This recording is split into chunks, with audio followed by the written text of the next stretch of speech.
Noong unang siglo ng ating panahon, sa ilalim ng pamumuno ni Emperador Trajan ng Imperyong Romano, naganap ang isa sa mga pinakakilalang yugto ng pag-uusig sa mga Kristiyano.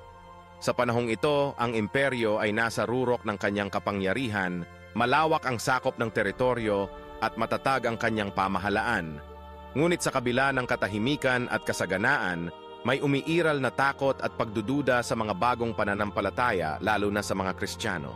Si Trajan, kilala bilang isang makatarungan at mahusay na pinuno, ay naging maingat sa pagharap sa mga isyong panrelihiyon. Hindi siya agad nagpalabas ng kautusan laban sa mga Kristiyano, ngunit lumitaw ang mga tanong tungkol sa tamang pagtrato sa kanila. Sa panahong ito, si Pliny the Younger, gobernador ng Bithynia Pontus, ay sumulat kay Trajan upang humingi ng gabay. Ipinahayag niya ang kanyang kalituhan. Dapat ba niyang parusahan ang mga Kristiyano lamang dahil sa kanilang pananampalataya? O dapat ba niyang bigyan ng pagkakataon ang mga magsisisi at magbalik loob sa mga Diyos ng Roma? Sa kanyang tugon, malinaw ang naging paninindigan ni Trajan. Hindi dapat aktibong hanapin o usigin ang mga Kristiyano, ngunit kapag sila ay dinakip at napatunayang Kristiyano, dapat silang parusahan. Subalit kung ang isang akusado ay magbabalik loob at mag-aalay ng sakripisyo sa mga Diyos ng Roma, maaari silang palayain. Ang ganitong uri ng polisiya ang naging batayan ng pag-uusig sa panahong iyon. Hindi ito sistematikong paghahanap ng mga Kristiyano, ngunit kapag may nagsumbong, hindi rin sila ligtas. Para sa mga Kristiyano ng panahon ni Trajan, ang ganitong patakaran ay nagdulot ng takot, pangamba at pagdurusa.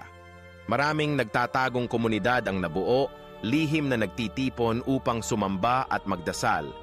Sa bawat sandali, may panganib na sila ay isumbong ng kapitbahay, kaibigan o maging ng kanilang pamilya. Ang simpleng pagsunod sa kanilang pananampalataya ay naging isang gawaing maaaring humantong sa pagkakakulong, pagpapahirap o kamatayan. Ang pinakatanyag na halimbawa ng pag-uusig sa ilalim ni Trajan ay ang kaso ni San Ignacio ng Antioquia. Siya ay isang obispo, kilalang leader ng maagang simbahan at matatag sa kanyang pananalig. Nahuli siya at dinala sa Roma upang litisin at, sa huli, iharap sa mga leon sa harap ng madla. Sa kanyang paglalakbay, sumulat siya ng mga liham na punong-puno ng pananampalataya at pag-asa, mga liham na naging inspirasyon ng maraming Kristiyano sa mga susunod pang henerasyon. Ang mga liham ni Ignacio ay naglalarawan ng kanyang katatagan at pagmamahal sa Diyos, sa kabila ng nalalapit na kamatayan. Ipinakita niya na ang tunay na pananampalataya ay hindi natitinag ng anumang pagsubok, na ang pag-uusig ay hindi hadlang kundi isang daan upang higit pang mapalalim ang relasyon sa Diyos. Para sa kanya, ang kamatayan ay hindi isang pagkatalo kundi isang tagumpay, ang pagpasok sa buhay na walang hanggan.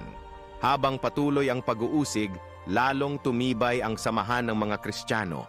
Natutunan nilang magtulungan, magtago at magpasalin-salin ng kanilang mga turo at kasulatan. Sa gitna ng dilim, naging tanglaw ang kanilang pananampalataya at ang mga martir ng panahong ito ay naging huwaran ng tapang at katapatan.